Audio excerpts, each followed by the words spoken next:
Hi everyone, I'm Damon McCool. Welcome back to Prisons and the Pandemic, where we examine the ways COVID-19 is impacting the lives of incarcerated people, correction staff, prison administrators, and other stakeholders within the criminal justice system.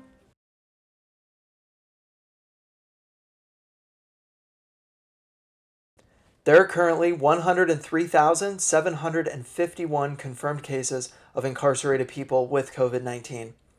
In total, 832 incarcerated people have died from the virus. Cases among prison staff now total 23,726, and staff deaths now total 67. Today we'll be taking a look at two news stories making headlines this week. Fred J. Clanton, a 61-year-old prisoner at the Sussex Correctional Institution in Delaware, died Tuesday from coronavirus complications. He is the 10th incarcerated person in Delaware to die after testing positive for the virus.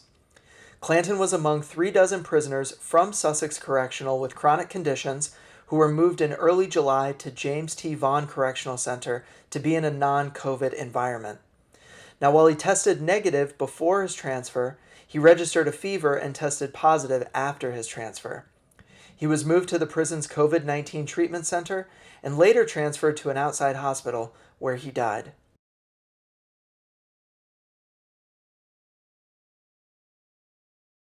In California, Folsom Prison has confirmed 89 cases of the virus among its incarcerated population.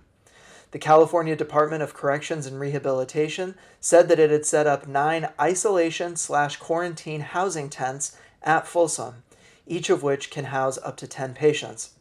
Officials also set up a large tent structure at the prison that can handle about 80 additional patients and in which healthcare workers can screen the potentially infected. Both of these stories involve modifying architecture to mitigate the spread of the virus. In Delaware, prisoners who test positive for the virus move from prison to prison and unit to unit, and even to outside hospitals in an effort to slow the spread. In that state, they even have a COVID-19 treatment center inside of a prison. At Folsom, officials have constructed new housing tents to curb the spread of the virus. So how do you think prison architecture can impact the spread of infectious diseases? Is it possible to design a prison that minimizes the spread of disease? And if so, how? We look forward to your questions and your comments. Thank you for tuning in. We'll see you next week on Prisons and the Pandemic.